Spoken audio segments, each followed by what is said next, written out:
사랑이 많으신 예수님의 이름으로 기도드리옵나이다. 아멘. 하나님의 말씀은 열왕기하 22장 1절에서 13절까지의 말씀입니다. 열왕기하 22장 1절에서 13절까지의 말씀입니다. 찾으셨으면 한 절씩 하나님 말씀 교독하도록 하겠습니다. 구약 페이지는 601쪽이 되겠습니다. 요시아가 왕위에 오를 때의 나이가 8세라. 예루살렘에서 31년간 다스리니라.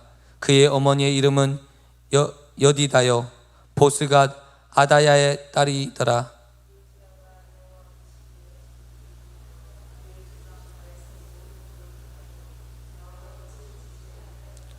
요시아 왕 18대 해 왕이 무슬람의 손자 아살리아의 아들 서기관 사반을 여호와의 성전에 보내며 이르되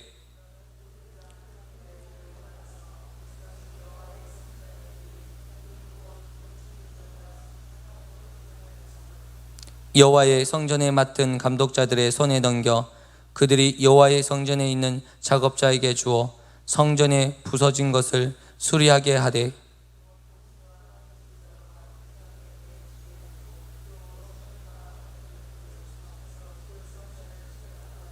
그러나 그들의 손에 맡긴 은을 회개하지 말지니 이는 그들이 진실하게 행함이니라.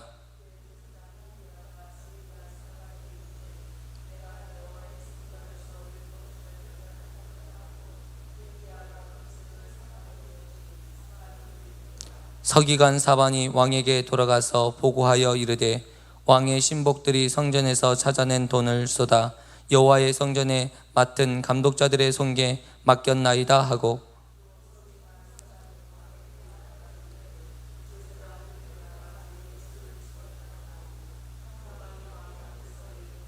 왕이 율법책의 말을 듣자 곧 그의 옷을 찢으니라.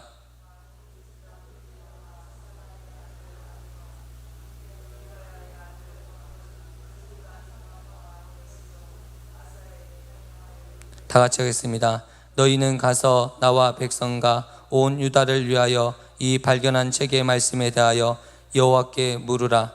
우리 조상들이 이 책의 말씀을 듣지 아니하며 이 책에 우리를 위하여 기록된 모든 것을 행하지 아니하였으므로 여호와께서 우리에게 내리신 진노가 크도다. 아멘. 우리 옆에 분들과 함께 인사를 나누셨으면 좋겠습니다. 당신은 말씀의 파도를 일으키시는 분이십니다. 당신은 재정의 노를 저어 세계로 나아가시는 분이십니다. 아멘. 오늘 말씀은 요시아 왕에 대한 귀한 말씀을 나눌 수 있어서 너무나도 감사합니다. 요시아 왕은요, 여러분이 잘 알고 있는 것처럼 그의 할아버지 므낫세와 아버지 암몬의 아들 요시아입니다. 므낫세는 이스라엘 남유다를 통틀어서 가장 악한 왕으로 하나님께서 말씀하여 주시고 그가 그의 삶을 통해서 그의 행위를 통해서 우리에게 어떻게 그가 살았는지를 보여주고 있습니다. 하나님 앞에 죄를 범하고 또 이스라엘을 멸망하게 되는 멸망시키는 결정적인 원인을 제공한 므낫세 왕에 대한 이야기를 우리가 들을 수 있게 됩니다. 그런 아버지와 그런 할아버지 밑에서 자란 요시아가 너무나도 놀라운 일들을 펼치게 됩니다. 사실은 이제는 이스라엘의 마지막이 흘러가고 이미 이제 이스라엘의 심판이 선포되었습니다. 남유다 또한 이제 멸망할 수밖에 없고 이제 아모리 족속이나 다를 바 없이 죄를 범하였기 때문에 이 가나안 땅에 더 이상 살아갈 수 없는 존재로 버림받을 수밖에 없는 존재로 전락하게 되었습니다. 이미 저울추는 기울여져서 이제 멸망의 시계로 조금씩 걸어가고 있는 그 시기에 등불처럼 일어나는 요시아의 너무나도 놀라운 일들이 오늘 우리 말씀을 통해서 보여주고 있다는 것입니다. 그가 그의 할아버지와 아버지의 모습을 전혀 쫓아 행하지 아니하고 도리어 하나님 앞에 겸비된 모습으로 하나님 앞에 나가는 모습이 오늘 본문의 내용인 것입니다. 너무나도 놀랍죠. 이 요시아의 모습은요, 우리가 남북 왕들을 통틀어서 몇 명 있지 않는 왕입니다. 다윗 왕, 히스기야 왕, 그 다음에 요시아를 들 수 있을 정도로 그의 명성이나 그의 인지도는 이스라엘, 남북 이스라엘과 또 하나님께서 보실 때 대단히 높이 칭송하고 있는 것을 우리가 알 수 있다는 것입니다. 오늘 이전의 말씀을 통해서 그가 어떠한 모습으로 살았고 행동했는지에 대해서 우리가 알 수 있습니다. 요시아가 여호와 보기에 정직히 행하여 라고 먼저 기록하고 있습니다. 정직히 행하였다라는 것입니다. 여기서 말하는 게 정직히 행하였다는 말이 무엇입니까? 하나님의 말씀을 떠나지 않고 그 말씀에 순종하여 살았다라는 것입니다. 하나님의 말씀에 비추어서 내 인생을 살았다라는 것입니다. 하나님이 보고 계시다라는 그 생각으로 그 중심을 가지고 하나씩 그 삶을 영위하고 살았음을 우리에게 말해주고 있습니다. 또한 그의 조상 다윗의 모든 길을 행하고 좌우로 치우치지 아니하였더라. 아멘. 그의 조상 다윗의 모든 행위를 쫓아 행하였더라 라고 이야기하고 있습니다. 그의 모든 길을 따랐더라 라고 이야기하고 있습니다. 다윗과 같이 행하고 따른 왕이 바로 오늘 요시아 왕이었습니다. 너무 대단한 왕 아니겠습니까? 그 누구도 그 다윗의 길을 행하지 아니하고 산당을 제거하지 않고 유다 왕들이, 많은 왕들이, 선한 왕들 중에서도 산당을 제거하지 못했습니다. 이스라엘의 악한 왕들은 여로보암의 길을 따랐고 유다의 악한 왕들은 그 산당을 제거하지 못하였다고 이렇게 기록하고 있고, 또 그 하나님의 뜻을, 다윗의 길을 행하지 아니하였다라고 이야기하고 있습니다. 그리고 선한 왕들을 이야기할 때는요,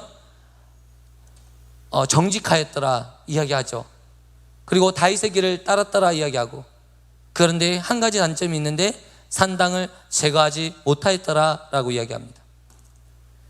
그런데 오늘 요시아 왕은 그 산당을 다시금 제거하고 또 여호와의 성전에 더럽혀진, 우상으로부터 더럽혀진 이 예루살렘 성전을 깨끗이 정화시키는 일에 쓰임 받았습니다.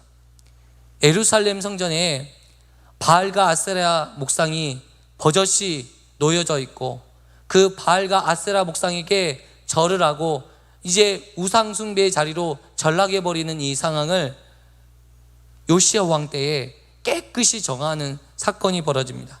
오늘 요시아 왕이 왕의 신하에게 명령하여서 이 성전을 깨끗이 청소하고 또 이 성전에 무너졌던 것을 수축하고 또 목수와 건축자와 미장을 동원해서 깨끗이 다듬고 성전을 정화시키는 모습을 오늘 보게 됩니다.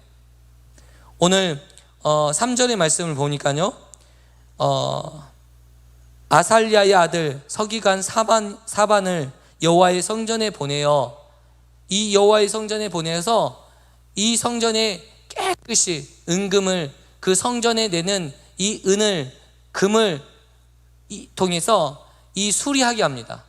건축자들을 보내서 또 그 건축자들에게 돈을 주고 이 성전을 수리하게 하는 일들을 합니다. 5절의 말씀 보겠습니다. 여호와의 성전에 맡은 감독자들의 손에 넘겨 그들이 여호와의 성전에 있는 작업자들에게 주어 성전에 부서진 것을 수리하게 하되, 6절을 보겠습니다. 곧 목수와 건축자와 미장에게 주게 하고 또 제목과 다듬는 돌을 사서 그 성전을 수리하게 하라. 아멘. 무너졌던 성전, 그리고 아무도 관리하지 않고 우상의 산당이 되어버린 이 여호와의 전을 깨끗이 회복하는 일을 그의 첫 번째 업적으로 일을 시작하게 되는 것입니다.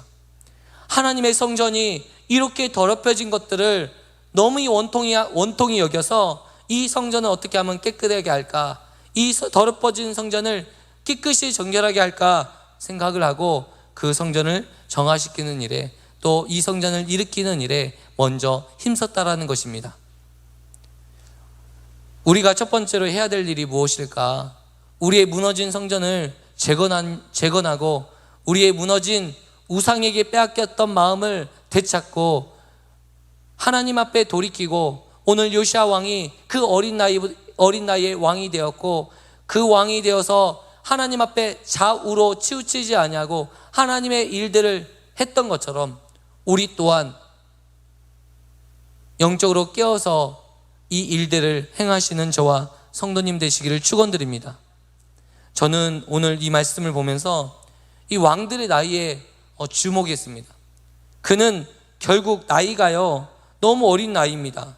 그의 나이가 8세에 왕이 되었습니다. 그럼에도 불구하고 그가 귀하게 쓰임받을 수 있었던 여러 가지 요인들이 무엇이 있을까? 하나님께서 이 마지막으로 꺼져가는 이 이스라엘의 등불을 비추기 위해서 요시야를 쓰셨습니다. 우리 또한 이 마지막에 꺼져가는 이 등불 같은 이 시대 가운데, 이 마지막 때 같은 이 시기 가운데 등불처럼 사용되는 저와 성도님 되시기를 축원드립니다. 나이는 비록 어리지만 우리가 속지 않았으면 좋겠습니다.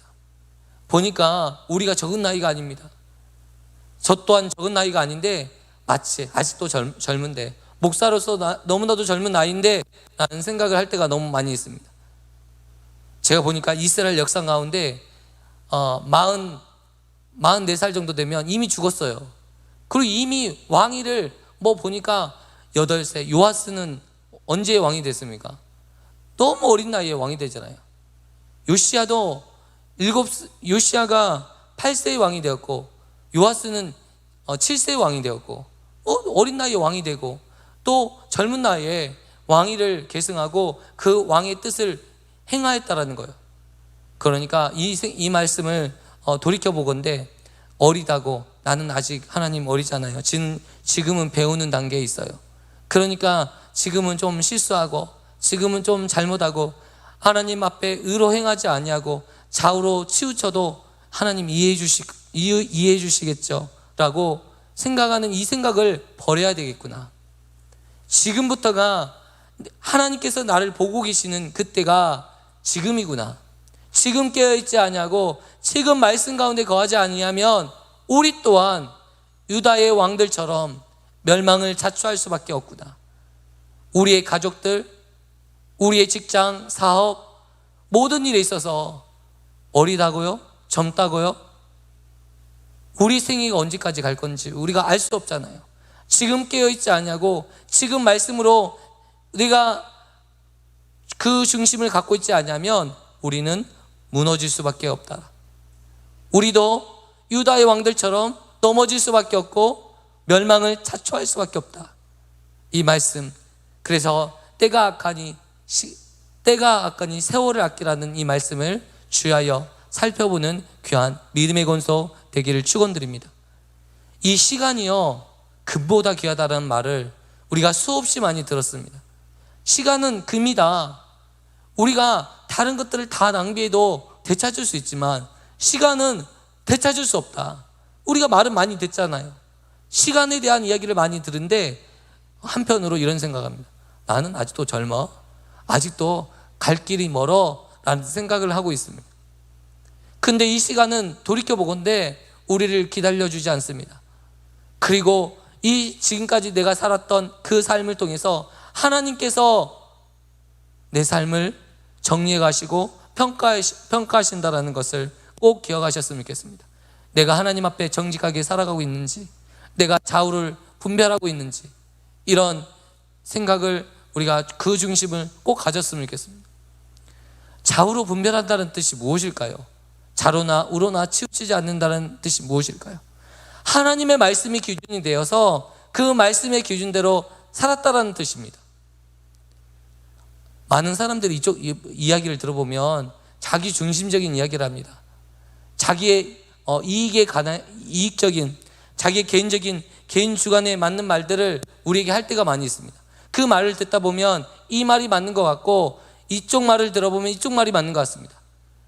그러나 이 말도 저 말도, 이쪽으로 가도 저쪽으로 가도 그 말에 휩쓸리지 아니하고 하나님의 말씀의 중심으로 갈 수 있는 사람이라는 것입니다. 우리 또한 좌로나 우로나 치우치지 않았으면 좋겠습니다. 정치적인 것도 우리가 뭐 우익이냐 좌익이냐 너무나 이렇게 극단적인 이 말에 현혹되어서 살지 않았으면 좋겠습니다. 우익이 어디 있고 좌익이 어디 있습니까? 하나님의 말씀이 기준이 돼야 되지 않겠습니까? 하나님 믿는 사람에게는 하나님 말씀이 내 생명처럼 여겨져야 되고 내 생명의 기준이 돼야 될 줄 믿습니다. 요시야 왕이 좌로나 우로나 치우치지 않았습니다. 하나님의 말씀이 기준이 되어서 그 말씀의 기준에 의해서 한 걸음씩 한 걸음씩 나아갔습니다. 저와 성도님들도 하나님의 말씀에 기준하여 한 걸음씩 한 걸음씩 나아가는 귀한 믿음의 권속 되기를 축원드립니다. 오늘 이 요시야가 첫 번째 했던 이 성전 재건 운동을 통해서 그가 그 성전에 무너진 이 공동체에 무너진 신뢰를 쌓는 일을 행하게 됩니다. 오늘 저는 7절의 말씀을 보면서 요시야의 중심이 날마다 이런 중심으로 행했겠구나. 7절의 말씀 보겠습니다. 뭐라고 말씀하고 있냐면 그러나 그들의 손에 맡긴 은을 회개하지 말지니 이는 그들이 진실하게 행함이니라. 아멘. 이 성전을 맡은 사람에게 은을 회개할 필요 없다. 돈을 계산할 필요 없다. 왜냐하면 그들이 정직히 하나님 앞에 행하였음이니라 라고 이야기하고 있습니다. 무슨 말입니까? 그 사람들을 믿고 맡겠다라는 거예요. 그들이 정직함, 그들이 하나님 앞에 신실함으로 살고 있다라는 것을 그가 보았다라는 것입니다.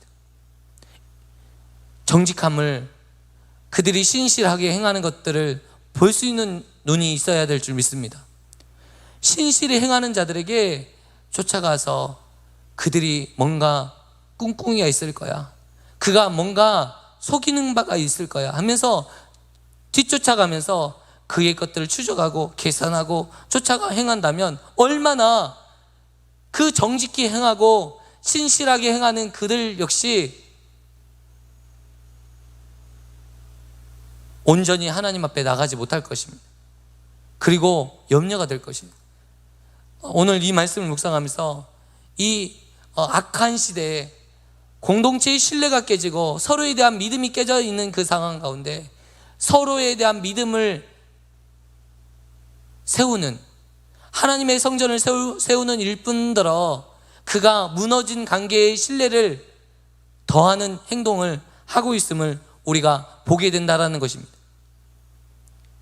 남편이 아내를 믿지 못하면 어떻게 됩니까? 아내가 남편을 믿지 못하면 어떻게 됩니까? 이 신뢰가 없이 살아간다는 것은 너무나도 고통스러운 일입니다. 그리고 불안한 일입니다. 그리고 반드시 이 신뢰가 없는 가운데 살아가는 것은 나중에요 반드시 그것이 깨집니다. 그 신뢰가, 믿음이, 왜냐하면 신뢰와 믿음이 없기 때문에 그것들은 언제든지 금이 가고 작은 실수와 작은 문제가, 오해가 발생하면 깨지게 된다는 거예요. 그래서 서로 오래 갈 수 없어요.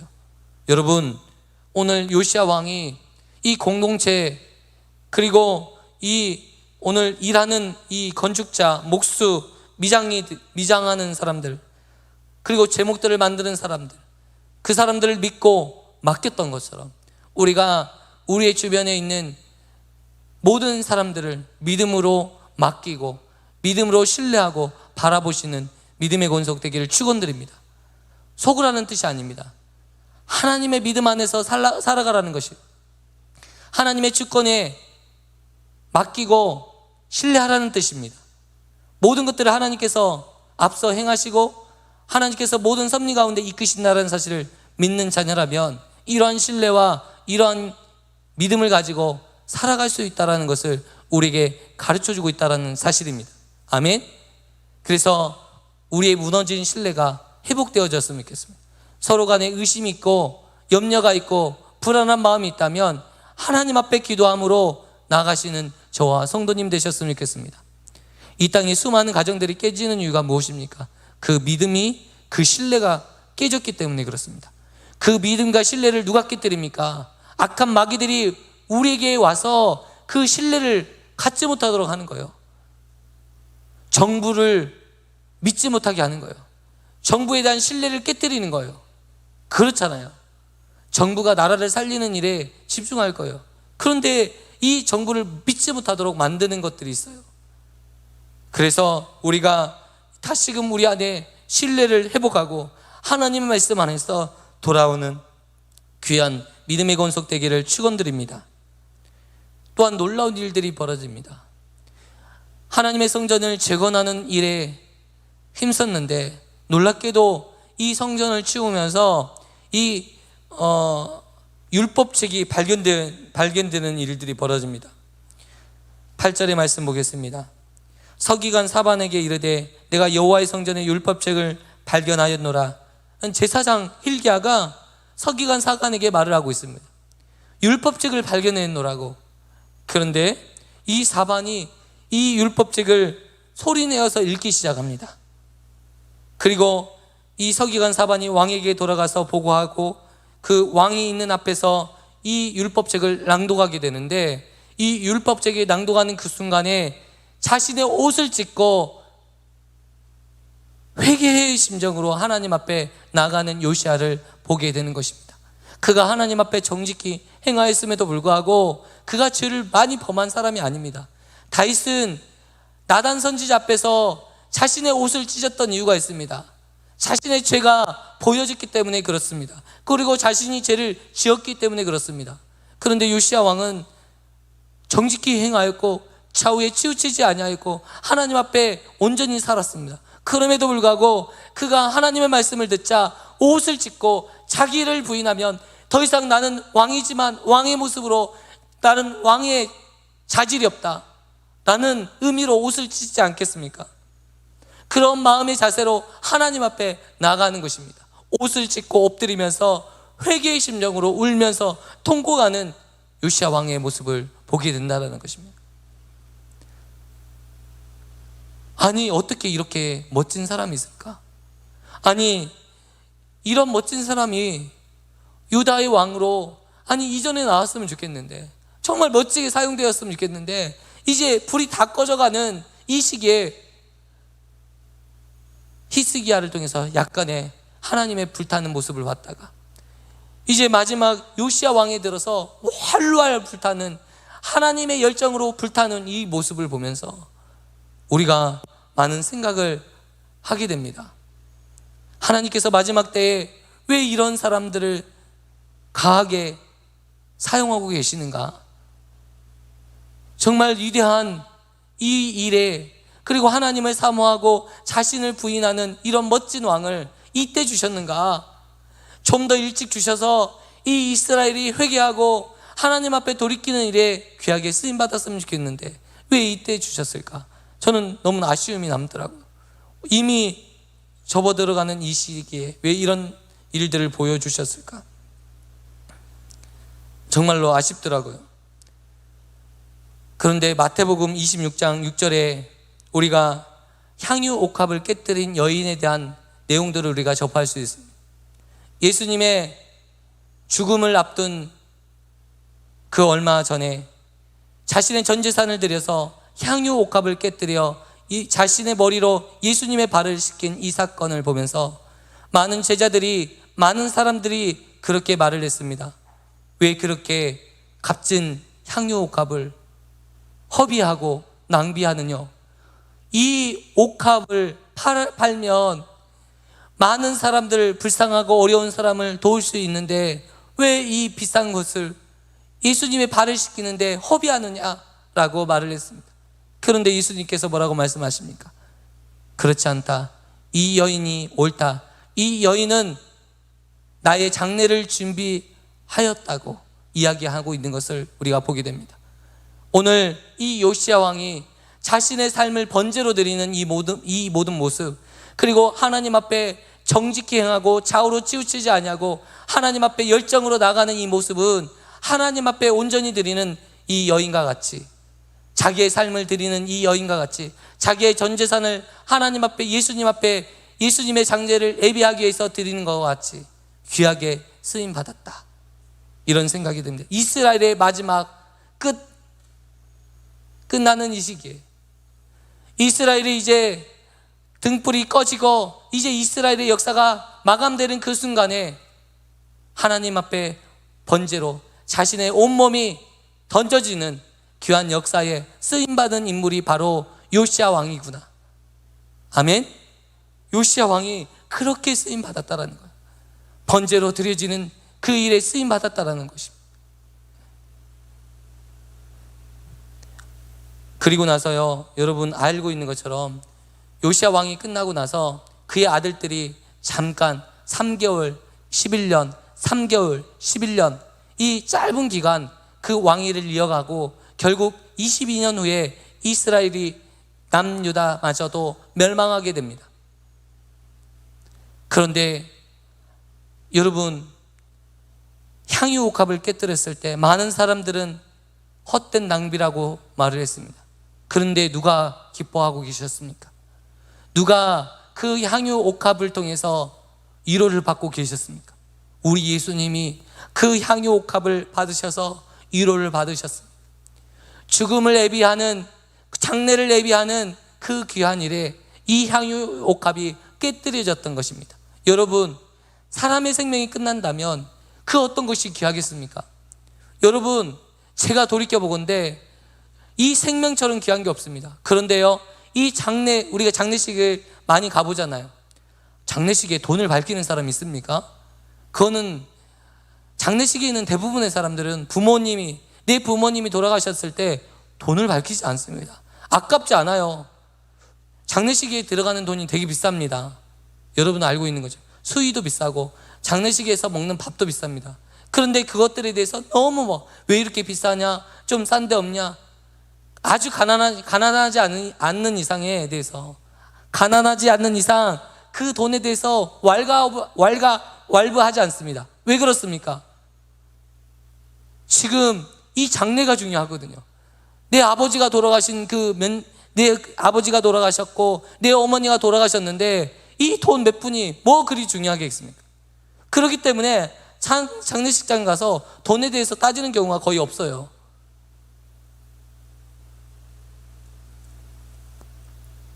마찬가지 아니겠습니까?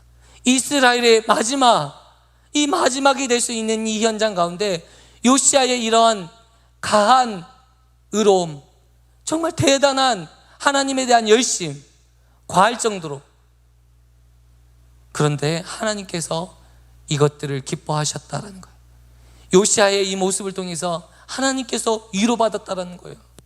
하나님이 이것들을 기뻐하시지 않겠냐, 이것입니다. 오늘 저와 성도님들에게 이미 이 땅의 모든 일들은 예수님의 재림을 두고 걸어가고 있습니다. 이 세상은 갈 수 있을 대로 타락하고 범죄하고 교회의 영적인 타락도 이어집니다. 그러나 이 시대에 우리가 불쏘시개 같이 요시야처럼 이 시대를 깨우고 이 시대를 변화시키는 일에 쓰임받았으면 좋겠습니다. 아무도 알아주지 않겠죠. 아니, 이게 다 끝나는 이 시기에 네가 뭐 그렇게 살아가는 듯 뭐가 이 사회가 바뀌겠느냐, 너무 낭비적인 거 아니냐, 이렇게 말할 수 있습니다. 그러나 그렇지 않습니다. 우리 주님께서 기뻐하십니다. 우리 주님께서 우리를 보고 계십니다. 아멘. 우리 주님만 바라보면서 우리가 그 길을 행하셨으면 좋겠습니다.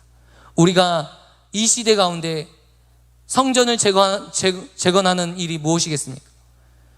요시야가 성전을 재건하고 성전의 우상과 바알과 아세라상을 깨어부시고 깨끗이 정화했던 이 일들처럼 우리가 예배를 통해서 우리의 마음을 정결하게 하고 하나님 앞에 집중하고 하나님 앞에 예배하는 예배자가 되었으면 좋겠습니다.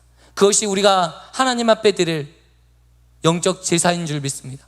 우리가 하나님 앞에 드릴 영적 예배인 줄 믿습니다. 오늘 요시야 왕이 하나님의 말씀을 듣고 그 말씀에 자신을 부인하고 하나님 앞에 철저히 회개하였던 것처럼 우리 자신이 하나님의 말씀 앞에 철저히 회개하고 그 말씀대로 살아가고 이 시대를 깨우는 귀한 믿음의 권속되기를 축원드립니다.